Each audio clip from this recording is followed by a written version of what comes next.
এটা স্ক্রিনশটটা নিয়ে নাও, স্ক্রিনশটটা নিয়ে নাও, এটা তোমরা অতি সহজেই তুমি মিশো কিনে ফ্লিপকার্টে পেয়ে যাবে আর ইউজ করতে পারো। আর কারা কারা ইউজ করছে অবশ্যই কমেন্ট বক্সে জানাবে। আর ভিডিওটা ভালো লাগলে লাইক কমেন্ট শেয়ার করে দেবে। আর অন্য তো যা যা দেখছো এবং অন্যকে দেখার সুযোগ করে দেবে, তো খুবই ভালো। তো আর পার্লারে গিয়ে পয়সা খরচা করার কি দরকার, ঘরে বসে যেমন রিল্যাক্সে নিজেই করতে পারবে। মাত্র 5 টাকা খরচা করলে তো অনেকবার অনেক দিন ইউজ করতে পারবে। ফালতু 2,500-3,000 টাকা দিয়ে কেন পার্লারে খরচা করবো? আর আমার চুলটা প্রচন্ড কালার ছিল, কালারের কারণে না আমাকে মানে কি বলবো, পার্লার না তো চোর, মানে ওখানে গেলে তোমাকে লুটে নেবে, এটা বুঝাবে ওটা বুঝাবে, এটা না দিদি ভাই ওটা না দিদি ভাই, এটা ভালো ওটা ভালো হবে। তো পার্লারে গিয়ে পার্লারে যেটুকু কাজ করতে যাবে সেটুকু করা ভালো, আর কোনো কথা কান্না দিয়ে বেটার মনে করি, হয়তো ওরা লুটে নেবে। যেমন আমাকে 2,000 টাকা দিয়ে লুটেছে, তবে আমার কোনো দুঃখ নেই, কারণ 2,000 টাকা লুটলেও আমাকে যে সারা লাইফ টাইমে একটা প্রোডাক্ট।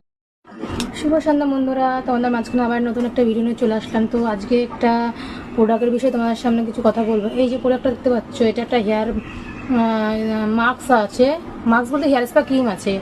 তো আমরা যেটা পার্লারে গিয়ে মানে পার্লারে গেলে আমরা অনেক সময় 500-400 টাকা 1,000 টাকা মানে খরচা করে হেয়ার স্পা করে আসি। তো আমরা অতি সহজে ঘরে বসে এই হেয়ার স্পাটা তোমরা করতে পারো, আমিও করি। তো এটা এখন ফার্স্ট টাইম আমি পার্লার করেছি।